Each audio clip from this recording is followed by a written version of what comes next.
Last night, Harrison Ford received the Life Achievement Award at the Actor Awards, formerly known as the SAG Awards. His speech was excellent. It was emotional, it was humble, it was moving, it was reflective, and it honestly gave me chills while I was watching it. It made me think of his work over the years, and it made me want to share some of my favorite movies of his. So here are my top 5 Harrison Ford movies, and for this list, I'll be limiting it to one movie per franchise. At 5, I have Witness. Believe it or not, this is the only movie that Harrison Ford received an Oscar nomination for. He definitely deserved way more nominations over the years. But this is a very good crime thriller that Ford was rightfully recognized for. I just found it on VHS at a thrift store recently, and I couldn't resist not getting it. At 4, I have The Fugitive. I love this movie. I love it a lot. I think it's a top notch cat and mouse chase film. No matter how many times I put it on, it always remains to be extremely suspenseful and gripping. Even though it's not his most popular role, Dr. Richard Kimball is one of my favorite characters that Ford has taken on.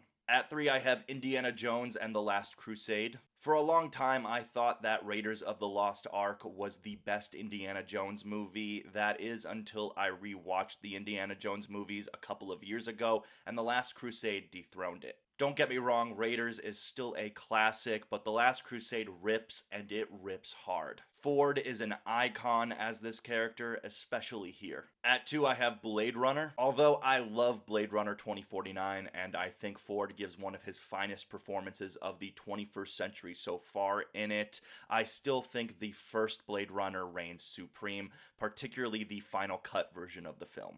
It's a dark, thought provoking, and neon soaked neo noir sci fi masterpiece, and it's without a doubt one of the standout films of Ford's career. And at number 1, I have The Empire Strikes Back. Star Wars was a monumental part of my childhood, and it also served as my introduction to Harrison Ford. He's fantastic as the rough around the edges smuggler with a heart of gold in the first Star Wars film, but in my opinion, there's no beating The Empire Strikes Back and his performance in it. I think this is where Ford is at his coolest and most charismatic as Han Solo, and his performance here truly solidified Han Solo as one of the all-time great Star Wars characters. Out of all the films in Ford's filmography, this one means the most to me. Congratulations to Harrison Ford for his Life Achievement Award.